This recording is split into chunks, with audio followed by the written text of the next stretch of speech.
Assalomu alaykum aziz qadrdonlar, assalomu alaykum mo'min musulmonlar. Kirib kelayotgan barchalarni hayit ayyomi bilan chin qalbimdan tabriklayman. Asxon mana shu ijtimoiy tarmoqda, ya'ni TikTokda, Instagramda butun ijtimoiy tarmoqqa tarqalib ketgan masala bo'yicha biron marta video kiritib, biron marta video qo'yib, bir ommaga bir oydinlik, bir xabar bermadik. Mana endi bir chiqdik.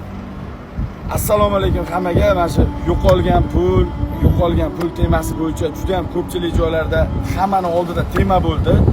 Ko'p TikTokerlar, ko'p videochilar, yana kimdirlar o'zining fikrini bildirdi. Bu hodisa bo'yicha Nurbek, Azxon, men, Hoji to'rtalamiz bilamiz bu yerdagi bo'lgan situatsiyani. Bu yerda bo'lgan ishlar bo'yicha pul haqiqatan ham yo'qolgan. Hoji O'zbekistonga bordi. Ichki ishlar qonun oldida kirib o'zini tekshirtirib, telefon orqali, hamma narsasi orqali tekshirtirdi.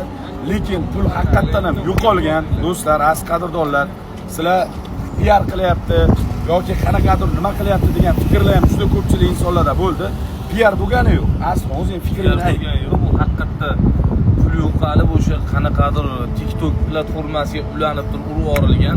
Google TikTok chiqib turgan. Buni topolmadik. Biz o'zimiz ham harakat qildik. Buni O'zbekistonda ham tekshirtirdik. Bu Amerika priyom bo'lgan. Amerika priyom bo'lgan, uni ko'pchilik akalar tushunadi. Oddiy xalq tushunmasa ham, do'stlar, birovga tuhmat qilayotgan yoki kimgadir qanaqadir emas, mana Azxon biladi. O'sha pul yo'qolgan paytda men aytdim, oqibatimiz yo'qolmasin, lekin dedim, o'sha pul topilgan taqdirda ham kimgadir ehsonga atadim degan gapni aytdim. O'sha narsa hozir ham o'z kuchida topilmadi. Xullas, kerak. Topilsa ham menga kerak emas. Yana bitta gap, hoji tuhmat qilding degan gaplar bo'ldi. Alloh tepada turibdi, mana Azxon turibdi.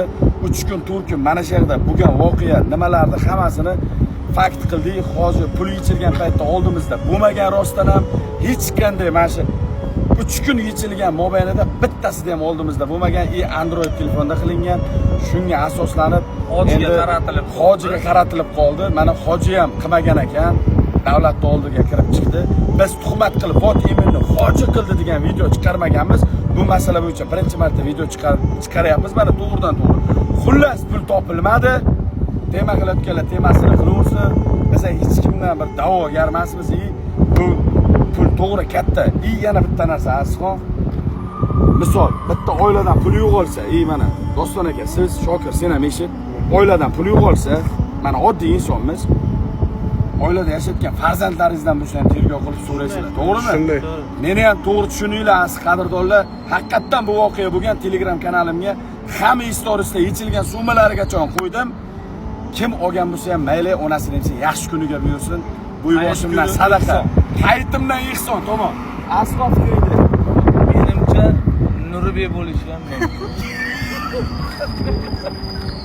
Xullas, kim nima deb o'ylashdan qat'iy nazar, biz pul uchun oqibatni uzatgan bolalar emasmiz.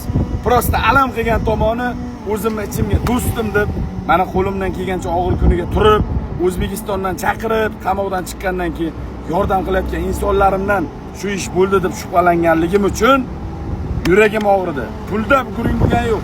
Agar pulda guring bo'lganida mana bu yerda sizlarga qachon chiqib kelmaychidi bu tema. Do'stlar, topgan taqdirimda ham bir qiynalgan insonga ehson qilib, Alloh yo'lida yordam qilmoqchi edim. Bu yuboshimdan hayitli karochi. Joninglar sog' bo'lsin. Hayit bayramingiz muborak bo'lsin.